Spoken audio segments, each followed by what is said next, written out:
Zinc Media. Feel the power of knowledge. We hold these truths to be self-evident that all men are created equal, that they are endowed by their Creator with fearful abilities,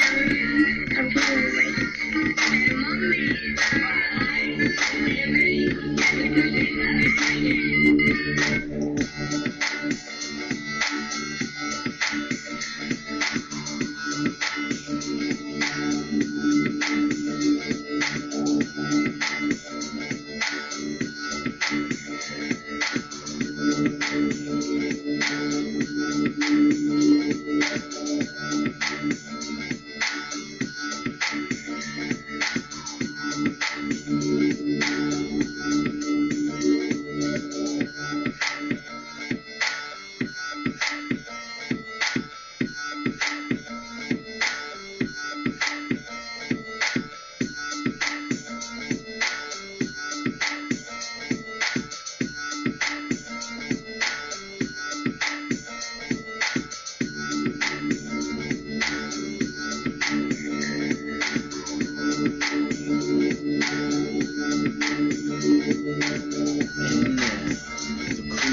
Good evening, my fellow Americans. Yes, it is I, your lovable host, Rod, coming to you live from my bunkerized home studio somewhere within the great granite state of New Hampshire.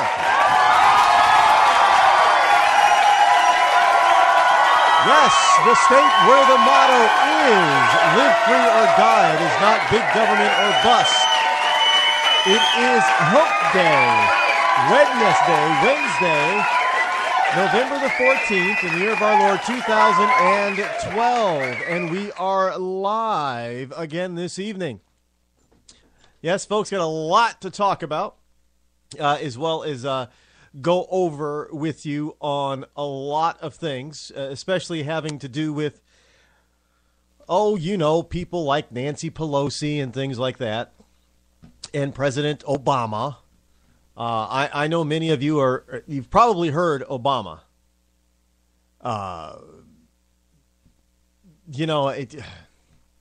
You probably heard Obama acting, I don't know, trying to be incredulous, be upset, about the whole General Petraeus thing. And I don't see where people, whatever happened to being upset about 4 Americans dying and nothing being done about it?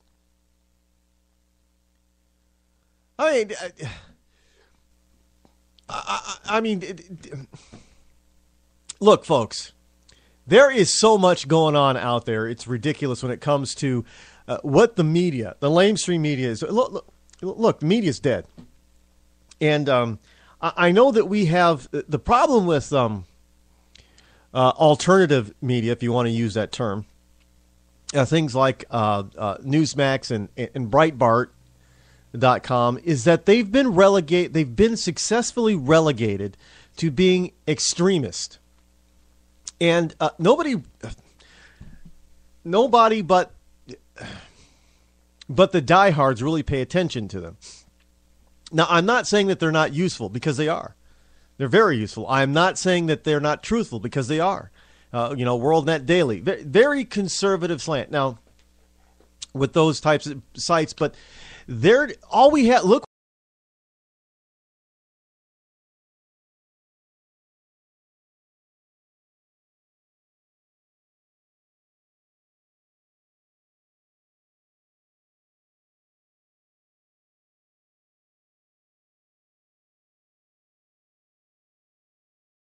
Counts should not even be on the air. Now, I don't have any information on this, but they got to be getting some sort of government funding like PBS in order for them to stay afloat, because none of this is being, they don't have any advertisers because they don't have an audience.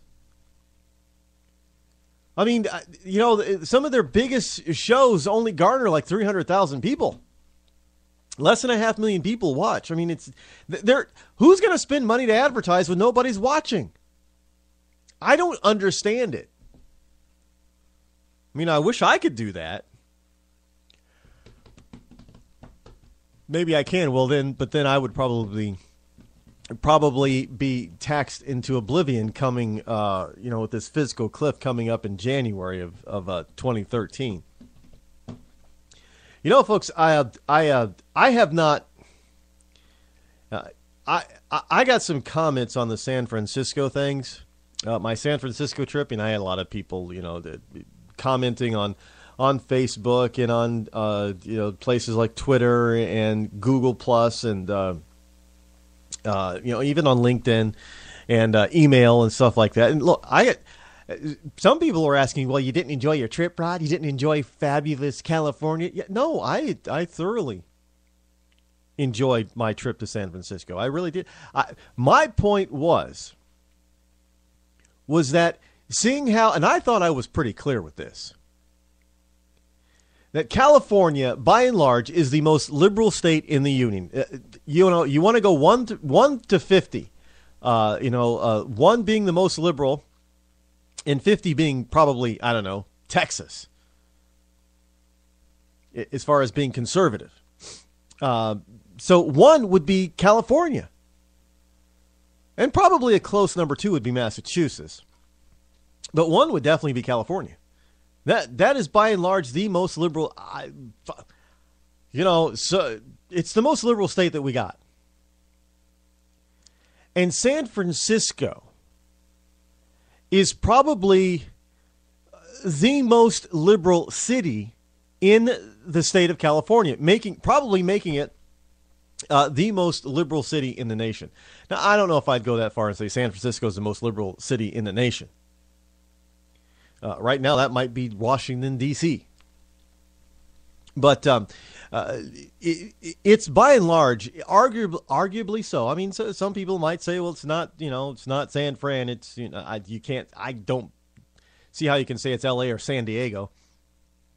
I firmly believe I don't live out in California. I've only been there once. But my guess is San Francisco is the most liberal city in the most liberal state that we have in this union. Now, with that said, we know that California taxes are not low; they're high. California has one of the highest tax burdens on its citizenry in the state in the country. Plain and simple, there's no getting around it. Now, I know California, most places in California, it is rather expensive to live. Housing is not cheap. But with all the taxes that their people are paying in California, my question was, and still, I get people who try to attack me back, but they don't give me an answer. They don't give me any logical reasons or explanations. Look, why is it that they have such high taxation in such a liberal, caring state and still have so many homeless people? Now, I don't know what the total homeless population is in San Francisco. I don't know what it is in other cities in California, but I can tell you this. What I saw was by far the largest number of homeless I have ever seen. And it's not that I'm extremely well traveled, but some of the bigger cities like Boston, Worcester, Massachusetts, Springfield, Massachusetts, Hartford, Connecticut, Providence, Rhode Island, New York City, Syracuse, New York, Washington, D.C., Atlanta, Georgia, Charlotte, North Carolina, Detroit, Michigan, Columbus, Ohio. I've been to these places, and I have not seen nearly as many homeless in those places as I saw out in California, as I saw in San Francisco. So my question is, I thought liberalism was the gateway to caring for everyone. Now follow me on this. We are about to head down a path that this president wants to go. We're about to head down this socialistic type of road the president wants to go, and so many people are saying, yay, yay, you go, Mr. President, you go, you do it to the rich people. And yet, the experience, the truth of that type of governance is out in California, and it's not working. So we're going to take a model that doesn't work at a city level in California. It doesn't work at a state level in California, but we're going to make it the fiat governance system for an entire nation of 310 plus million people, whether we want it or not. Now, you can arguably say that people want it in California because they keep voting for that crap out there and they keep giving us people like Nancy Pelosi. So great. Live in California if that's what you want. Look, part of the reason, one of the things here in New Hampshire flipped blue. It's blue. It's a blue state. I'm afraid that, we conservatives may have lost the state of New Hampshire. Why have we lost New Hampshire? Here's the reason. Because our southernmost county, Hillsborough County, and our southeast most county, which is the seacoast, I think that's Rockingham County, they have been inundated with refugees from Massachusetts. Now, people from Massachusetts are coming across the border, moving into the southern half of the state of New Hampshire in order to avoid the high fees and taxes and insurance and mandates in Massachusetts. But those freaking idiots come across the border to my state, and they continue to vote like they did down in Massachusetts. So it's really a good thing that we did put in place we amended the state constitution. It says we cannot have an income tax, because let me tell you, these people that, oh yeah, we want to escape high taxes. But wait, it's not fair. We should have these kind of stuff that, all the services that we had in Massachusetts, we should have here. No, if you want the stuff that Massachusetts has, move to Massachusetts and live there. Don't be refugees from Massachusetts, New York State, and California coming to New Hampshire and then deciding you want all the services and government, big government spending that you had in the states that you're leaving. You left those states for a reason, because your taxes were too damn high. Well, this is what's happening. The demographics show it. This is what's happening. And not only that, but because those idiots from Massachusetts and California are coming to my wonderful state, it has caused the price of housing in the southern half of the state to go through the roof. I'm sorry, you know what? A 2,500 square foot car garage with 2.5 baths in Nashua, New Hampshire, our southernmost city, of 88,000, 90,000 people, should not cost $300,000. I don't think it's worth that. But we have the demand from people coming across the border trying to escape Massachusetts. Well, it's driving up the values. Well, it makes, people can't afford that. But that's the way it goes. But if you want certain things, don't move to a state that doesn't offer things for you and then decide that you want them there.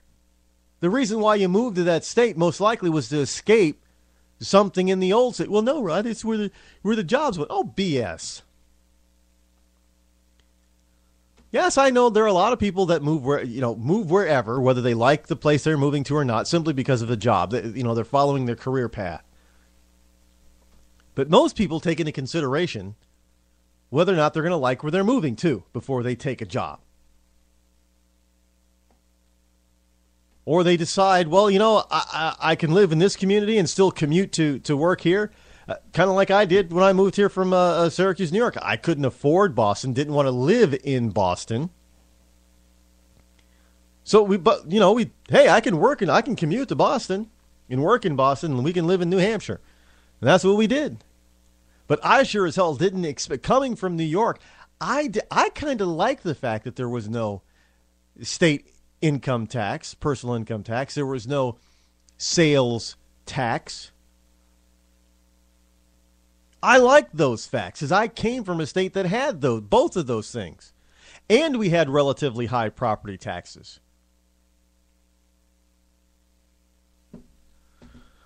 So I don't want to hear people say, well, if they get an income tax or a sales tax or the lower property taxes. BS. Look at all the states that have an income and sales tax.